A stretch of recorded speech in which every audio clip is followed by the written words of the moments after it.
In this video, I will be doing a review and story analysis of Fantastic Beasts: The Secrets of Dumbledore.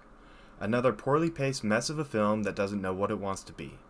I will also save everyone time that just wants to know what I think about the quality of the film and tell you right now. It was bad. Don't pay to see in the theater and just go back and watch the original Harry Potter films. They are much better and have a magic about them that quite frankly all the Fantastic Beasts films are missing. Now that we have that out of the way, let's dive a little deeper as to why I came to this conclusion and why you may not want to see this film. I grew up on the Harry Potter movies as well as the books. By the time The Order of the Phoenix was released, I was old enough to read and understand the books, and since the first few films were out, I was already a fan. So when the first prequel movie, Fantastic Beasts and Where to Find Them, was released, I went and saw it several times. The movie wasn't as good as the Harry Potter films, but I still loved it. Though, looking back, aside from the 2 times I saw it in the theater, I have not rewatched it even though I own the Blu-ray. I thought the second film, The Crimes of Grindelwald, wasn't very good. The movie felt like the first act of a book and an ending tacked onto it. The pacing was all wrong and I no longer felt any sort of investment with the characters. That, along with some strange character decisions and the resurrection of Credence, I didn't really feel like the film had a lot of value, and I only watched it once. This is a spoiler warning. There will be major spoilers since I will be covering details for the entire plot of the film. If you do not want to know these details, now is the time to click away from the video. Now it's time to get into the meat of things. Break down the story and figure out why it was so lackluster. For me, it is one thing to express how you feel, and another to explain why.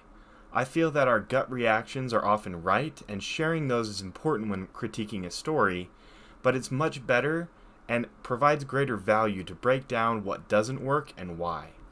Now, I think of this review as feedback. If I were an editor reviewing the script, what would my notes be back to the writer? It's not my world or my story, so I will not be prescribing specific solutions. I just want to share what did not work for me and why. First off, I feel like this movie had a meandering, anticlimactic, and boring plot. The film starts off with what I think is a memory of Dumbledore and Grindelwald having tea together. I assume that this takes place before Grindelwald started his criminal activities and his attempts of starting the war between the Wizarding world and Muggles. It doesn't really provide further context for when this does take place, since after the scene it sort of jump cuts back to Dumbledore. He's sort of standing alone in his study. And this scene, like many in this film, is lackluster both in conception and execution. Its inclusion only confirmed that they were in love and at one point and no longer see the world the same way despite still having feelings for each other. All in all, not a strong start. The next notable scene, we move to Newt, who is helping a magical deer thing with long tentacle whiskers deliver a baby.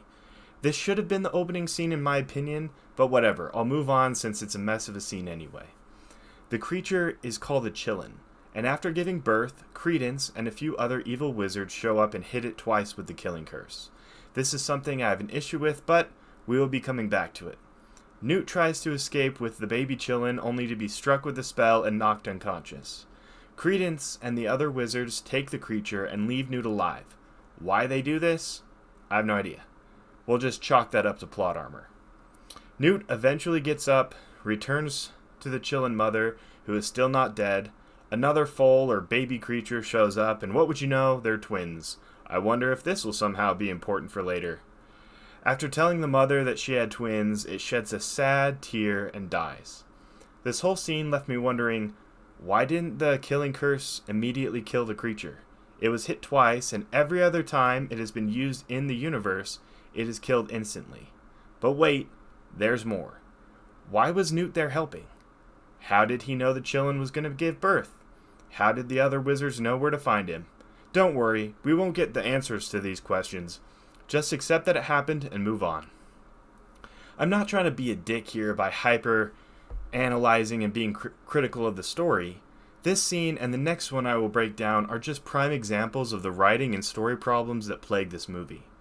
Things just sort of happen and we're supposed to take them at face value. If you stop to question motivations, purpose, or think at all, the less this movie makes sense. Next, we move to Jacob, who is moping about his rundown bakery, mourning the betrayal of Queenie, when diverse witch number 1 shows up. Her accent was a little over the top for me, and in the next scene, she word vomits the entire plot of films 1 and 2 to Jacob, who was there, only to have him say, "Yeah, that's about right." This to me is bad writing, which only continues through the rest of the film. So from here, we're on a train where Newt gives everyone tasks from Dumbledore because Grindelwald can see the future. Since he has extremely useful and rather OP power, the plan is to confuse him. Also, remember that MacGuffin from the previous film, the silver thing with the blood that prevents Dumbledore and Grindelwald from fighting each other? That's still a thing, and for some reason, if Dumbledore tries or thinks about moving against his former love, it tries to kill him. Yet, somehow, he can still plot against him. Make sense to you? Yeah, me neither. Just trust the writers. It will all make sense in the end, but not really. We'll get to that. The rest of the plot moves kind of slowly without much purpose. Grindelwald is somehow pardoned or let off the hook for his crimes because of a lack of evidence. Why? So the plot could happen? Again, doesn't really make any sense to me. It would be like if in Harry Potter, Voldemort returns and the Ministry of Magic just says, "He's not a bad guy, we don't have evidence to convict him." And, in the last movie, Grindelwald was imprisoned at the beginning of the film, was on the run. Before that, he was hiding in New York, pretending to be some other wizard. And, at the very end of the last movie, he just murdered a whole bunch of people, and they're very credible witnesses, some of which are present in this scene where he gets pardoned. But nah, we need him to be pardoned so he can run to become supreme leader of the wizarding world, because that's apparently a thing, and there's an election going on, even though nobody's really talking about it, and they don't really explain why this election is going on, and how often it takes place, and, who the other candidates are, and maybe why they were selected, or why they're running. No, we're just not going to talk about any of that. Doesn't really make a whole lot of sense to me. Now, Newt's brother Theseus is taken for some reason, and no one but the main characters seem to notice. They try to get him back at the German Ministry of Magic, only to be gaslit that they have no idea what they're talking about. But don't worry, folks. All is soon to be well. As they leave, Dumbledore has the solution. He calls the group over, hands Newt everything he needs, and the location of where he's supposed to free his brother from, and takes off through the city. If I get the order of events wrong moving forward, I apologize. I didn't want to put myself through watching this film again to make sure I memorized all the plot points in order. I will continue with Newt's story, then move on to what happens to Dumbledore. The order really doesn't matter, since up to this point, everything that happens doesn't really make a difference for the third act, but we'll get to that. So back to Newt. He arrives at some old, dark, musty-looking chamber and saves his brother. The whole scene felt constructed just to give Newt something to do and have him perform a weird dance with a whole bunch of magical cockroach crab things. There's a whole tentacle monster that eats you and throws back slime-covered bones for the cockroach things to eat. It's all weird, and while it was fun, and I had a laugh, it was pointless and strange. In the end, the little twig leaf dude from the first two films helps save the day, and they escape. Now back to Dumbledore. After offering the information to Newt on how to save his brother, he goes and fights with Credence, who is Aberforth's son. Dumbledore uses sort of magic mirror dimension to fight his nephew, and he gets through to this over-emotional, I'm so lonely and sad and all alone Credence, who is trying to kill him. He sees the dying phoenix and realizes Credence is going to die just like his sister. Let's not forget to mention that she was an Obscurial too. If we're going to be retconning things, we might as well change her origin as well at this point.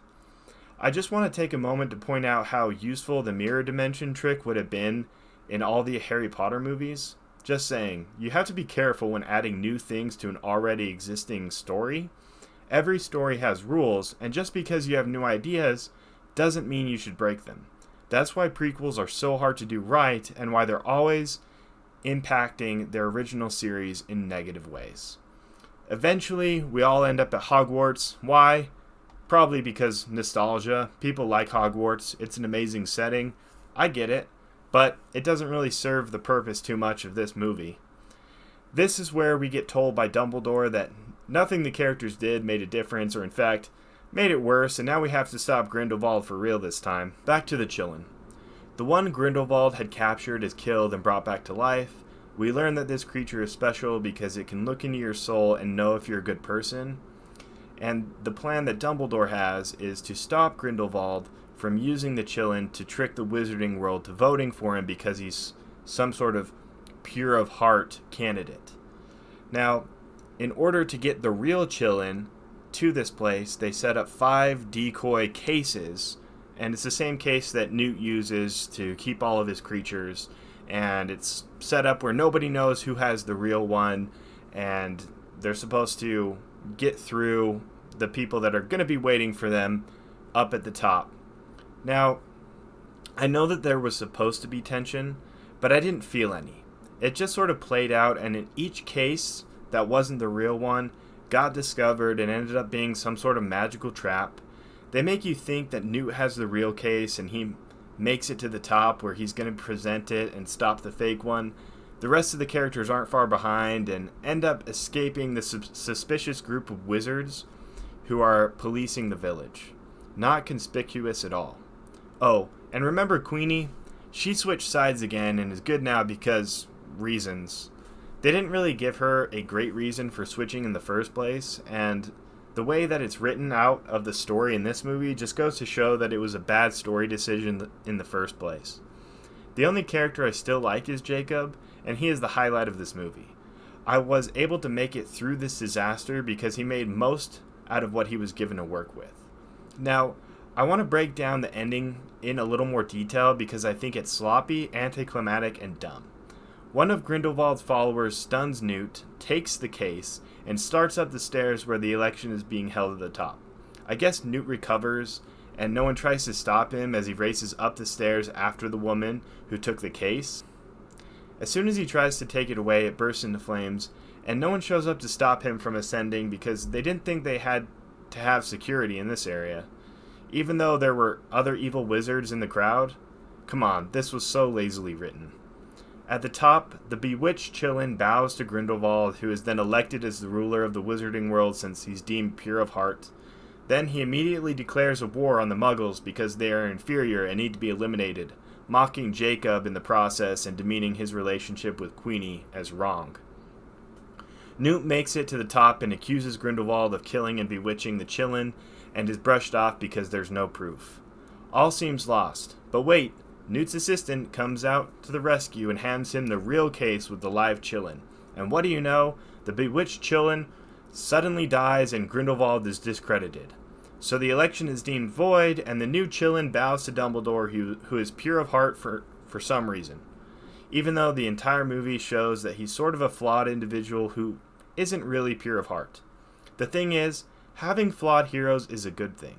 If every hero is perfect, they wouldn't be interesting. Grindelwald now gets angry and starts a fight with Dumbledore, which transfers into a mirror dimension created by that MacGuffin device that they made with their blood, and they end up fighting, wands pointed at each other, hands on their opponents' chests, feeling each other's heartbeats. Dumbledore sort of lets him go and they return to the normal world. The MacGuffin breaks, and for some reason Grindelwald just escapes, no problem. And somehow, Dumbledore got around the magic of the MacGuffin by fighting to protect, and this somehow worked. When Newt questions him about the explanation of why this magical, unbreakable vow thing breaks, the simple answer is fate. That was the most lazily written thing in the film, which is quite impressive since the whole movie feels this way. Oh, let's not forget, Credence dies, again, having served as little purpose in this film as he did in the last, which makes me wonder why he needed to be included at all. In fact, this whole story feels like that. The film goes on, has another long scene for Jacob and Queenie's wedding, which feels just tacked on. By the end, I just didn't care. The story ended as it began, with Grindelwald in the wind, and nothing the characters went through seemed to make any difference. As far as I'm concerned, they could never make another film and I wouldn't care. I've lost all investment in this story and the one-dimensional characters that are pulled through it. Don't get me wrong, there are stories that have interesting plots and thin characters, There are also stories that have thin plots and interesting characters, and then there are stories with both. I would argue the original Harry Potter films and books have interesting plots and interesting characters.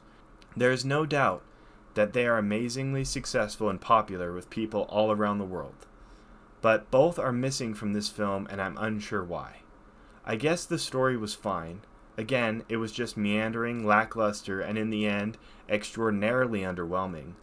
There didn't seem to be much in the way of character development, and as I stated, it ended up with nothing more accomplished than where it had began. J.K. Rowling still wrote the story the original screenplay was based on. Even if the final version was co-written with Steve Kloves, her involvement could not have been small. It is worth noting that writing a novel is not the same as writing a screenplay. That being said, if she had written the novel and had Steve Kloves write the screenplay from that, would it have been any better? Perhaps, but there is a strong argument to be made that it wouldn't be. At the end of the day, this movie had a story that didn't really need to be told. In fact, turning the Fantastic Beasts film into a 5-film franchise was truly as bad of an idea as turning The Hobbit into a trilogy. Funny that both of these bad decisions were made by Warner Brothers, Hollywood's dumbest company. Now that Discovery has purchased Warner Media, it is still up in the air as to what will happen next with the franchise. I just have to say, because I still have love for the universe and for Harry Potter, that if they do make the next 2 movies, that they find a way to tell a more compelling story and recapture the magic they once had. This movie is a prime example on why it's probably a good idea to have a plan before announcing a series of movies, as well as why revision is an important part of the writing process, and most importantly, that you are never too big to fail. Sure, everyone involved has experience, and Rowling has written 7 great novels, but that doesn't mean that you can turn a shit idea into gold. Sometimes it's best to start over, scrap bad ideas, and try for new ones. This film feels like every idea that popped into her head made it into the film, rather than for anyone to take into consideration if these ideas were good, coherent, and interesting. Anyhow, this is something that has always bothered me about Hollywood. Can't you tell if your movie is worth making based on the screenplay? Sure, you may have outliers like Mad Max Fury Road that are concepts that don't require traditional screenplays but use storyboards. Whatever the case, it seems that if you are going to put hundreds of millions of dollars into a project, you want it to be good. But what do I know? I'm just some guy who got suckered out of his money and paid for this dross anyway, like the dumb consumer drone they want me to be. Perhaps it seems I was too harsh on this movie, but it bothers me when I've seen amazing quality from past products made by the same people or company, and they slack off and deliver something that feels half-assed. I'm not the one who set expectations for this film. J.K. Rowling and Warner Brothers did that with the original Harry Potter movies, or at the very least, they could be as compelling as the first Fantastic Beasts movie, which I already admitted was good and that I liked it. At the end of the day, if my review helps you know if this film is for you or not, or if it helps you one day write a story that isn't trash like this one, then I consider my job done. Thanks for sticking around this long. If you liked what you heard, please like and subscribe to the channel and hit the bell for notifications so you'll know when the next review is out. I'll see you next time.